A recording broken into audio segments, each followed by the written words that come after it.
राधे दोस्तों आपका स्वागत है आपके अपने YouTube कट टेडी बेयर पर। मित्रों, आज हम एक चतुर जाटनी की कहानी लेकर के आपके सामने आए हैं। तो मित्रों, कहानी शुरू करते हैं। दोस्तों, एक गांव में जाट जाटनी रहते थे। दोनों ही कम बोलने वाले मगर बड़े अक्लमंद थे। कई सालों बाद जाटनी के भाई को लड़का हुआ तो जाटनी ने जाट से अपने पीहर जाने की इच्छा जताई। जाट भी खूब खुश था। उसने हामी भर दी और कुछ गहने भी अपनी बीवी के लिए बनवाए। जाटनी अपने सारे गहने पहनकर पीहर के लिए सफर पर चल पड़ी।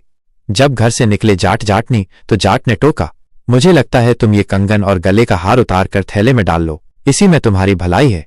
जाटनी बोली, अरे मेरे भतीजा हुआ है, वहां जाऊंगी तो कोई देखेगा तो क्या कहेगा, और यदि गहने पहन करके गई तो इसमें तुम्हारा ही मान बढ़ेगा। इतना बोलकर जाटनी चल पड़ी।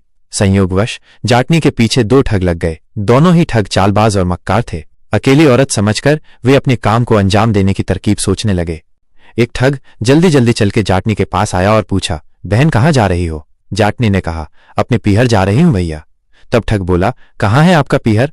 जाटनी ने कहा, फला फला शहर के पास गांव है, वहीं मेरा पीहर है। तो जल्दी से दूसरा ठग बोला, ये तो बड़ी अच्छी बात है, हम भी उधर ही जा रहे हैं। जाटनी ने कहा, यह तो और भी अच्छी बात है, एक से भले दो, दो से भले तीन। तब एक ठग बोला, बहन कोई कहानी ही सुना दो जिससे थकान महसूस न हो और सफर भी जल्दी कट जाए। जाटनी बोली, मुझे ऐसी कहानियां नहीं आती, तुम ही सुना दो। तब दूसरा ठग बोला, ठीक है हम सुना देंगे मगर एक शर्त है। जाटनी ने कहा, कैसी शर्त?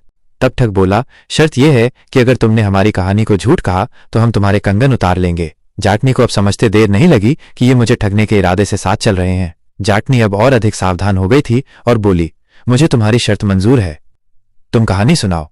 तब एक ठग कहानी सुनाने लगा। बहन, हमारे यहाँ एक गाय थी, बड़ी खूबसूरत मोटी मोटी आंखें थी, उसके बड़े मतवाले सींग थे, लंबे लंबे कान थे, दूध इतना देती थी कि हम दूहते दूहते थक जाते थे, लेकिन फिर भी दूध खत्म नहीं होता था।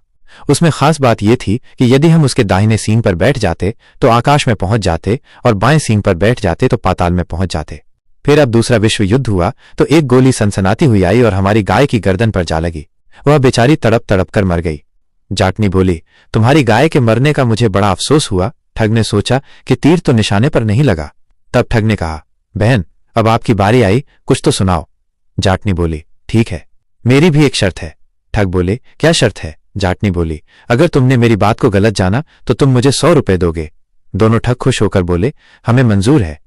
जाटनी ने कहा, सुनो तो मेरे भाइयों, जब मेरा विवाह हुआ तो दहेज में मेरे पिता ने मुझे एक बैल दिया था। बड़ा ही अच्छा और खानदानी बैल था, किसी को कुछ नहीं कहता। एक बार खेत में एक दूसरा बैल उससे लड़ने लगा। ऐसा लड़ा कि हमारे बैल के माथे पर अच्छा खासा जख्म हो गया। हमने उसका बहुत इलाज करवाया मगर वो जख्म नहीं भरा। खुशकिस्मती हमारी कि एक बार बिनौले का दाना उसके जख्म पर गिर गया। कुछ समय में ही उस जख्म पर एक कपास का अच्छा खासा पौधा बन गया। भाइयों, उसमें इतनी कपास निकली तुम्हें क्या बताऊं। हमने वे कपास जमा करनी शुरू कर दी। इतनी कपास उस पौधे से उतरने लगी कि घर में रखने के लिए जगह नहीं बची। गांव में हमारे बैल के चर्चे होने लगे। दूर दूर से हमारे उस अनोखे बैल को देखने लोग आते तो उसकी बड़ाई करते नहीं थकते थे। हमारे पास इतनी ज्यादा कपास हो गई कि हमें संभालना मुश्किल हो गया। हमने उसे धुनवा कर उसका कपड़ा बनाना शुरू कर दिया। कई किस्म के कपड़े बनवाए, तरह तरह के कपड़े, रंग बिरंगे कपड़े बनवाए, बहुत से और भी कपड़े बनवाए। खेस में से 2 खेस कहीं चोरी हो गए। हमने बहुत से खेस बनवाए थे। चोरी हुए वे खेस सफेद रंग, काली निराली निकारी वाले थे। भाई भगवान झूठ न बुलवाए, ये वही खेस हैं जो तुम ओढ़े हुए हो। अब आदर से इन खेस को उतार करके मुझे दे दो। दोनों ठगों ने खेस उतार करके जाटनी को दे दिए। और करते भी क्या बेचारे, शर्त जो लगाई थी कि अगर वे उसे झूठ कहते तो हार जाते और उन्हें 100 रुपए देने पड़ते। इतने वे मजबूर थे। दोनों ठग खुसर फुसर करने लगे कि हमने तो हजारों को ठगा मगर ये तो हमारी नानी निकली। तब जाटनी बोली, भाई अभी मेरी कहानी पूरी नहीं हुई, जरा आगे तो सुनो। उस कपास में से हमने कुछ मलमल के थान भी बनवाए। उन मलमल के थानों में से एक थान गुम हो गया। ये जो तुम पगड़ी बांधे हो ये उसी थान की है, ये भी उतार दो। मजबूर ठगों ने पगड़ी भी उतार करके जाटनी को पकड़ा दी। अब जाटनी जैसे तैसे उनसे छुटकारा पाना चाह रही थी।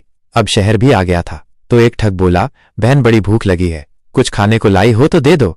जाटनी बोली, नहीं मेरे भाई, मैं तो नहीं लाई मगर मुझे अपने कंगन बेचने हैं। पहले ये बेच लूं फिर अपने भाइयों को मैं अपने रुपए से खाना खिलाऊंगी। दोनों बेचारे अपना सा मुंह लेकर के सोचने लगे, सही तो है, हमने कंगन बेचने नहीं पड़ेंगे। अब ये कंगन बेच दे तो पैसे भी इसके पास आ जाएंगे, फिर कोई दांव चलाकर इसके गहने और पैसे हड़प लेंगे। शहर में पहुंचे तो बड़ी चहल पहल थी। जाटनी की नजर एक सुनार की दुकान पर पड़ी। तब जाटनी बोली, भाई तुम यहां बैठो, मैं अपने कंगन बेच के अभी आती हूं, फिर फिर तीनों ही किसी ढाबे पर बैठ करके खाना खाएंगे। दोनों ठग सुनार की दुकान के बाहर बैठ गए और जाटनी दुकान के अंदर चली गई। सुनार ने कहा, क्या चाहिए? जाटनी बोली, हमारे खेतों में काम करने वाले 2 नौकर हैं, बड़े ही मेहनती और ईमानदार हैं, क्योंकि अब फसल कट गई है तो मैं इन्हें बेचना चाहती हूं। सुनार ने कहा, नौकरों की तो मुझे सख्त जरूरत है, तुम बताओ कि इनकी कीमत क्या लोगी? जाटनी ने कहा, 500 रुपए से कम न लूंगी। बात तय हो गई। जाटनी ने कहा, एक बार मैं इन नौकरों से पूछ लूं कि ये दोनों बिकना चाहते हैं या नहीं चाहते हैं। फिर जाटनी बोली, अरे सुनो, एक बेचूं या दोनों? ठगों ने सोचा कि एक कंगन बेचने की बात कर रही है। दोनों एक स्वर में बोले, दोनों बेच दो। जाटनी ने सुनार के पास दोनों ठगों को बेच दिया और 500 रुपए लेकर के बाहर आकर के बोली, इसी सुनार के मित्र के पास ही मिठाइयों की दुकान है, इसने मुझे बताया है कि वहां बड़ी लजीज मिठाइयां बनती हैं, तुम यहां ठहरो, मैं मिठाई लेकर के आती हूं। थोड़ी देर बाद सुनार ने उन ठगों को अंदर बुलाया और दुकान की सफाई करने के लिए कहा तो हकीकत सामने आई। दोनों ठगों ने अपना माथा पीटा और बेमन से काम करने लग गए। उधर जाटनी अपने पीहर पहुंची और सफर की ये कहानी सुनाई तो सब खूब हंसे। मगर आपको हमारी ये कहानी पसंद आई हो तो चैनल को सब्सक्राइब और वीडियो को एक लाइक जरूर कर दीजिएगा। तो मित्रों, इसी तरह की शानदार, मनोरंजक और प्रेरणादायक कहानियां सुनने के लिए हमसे जुड़े रहिए।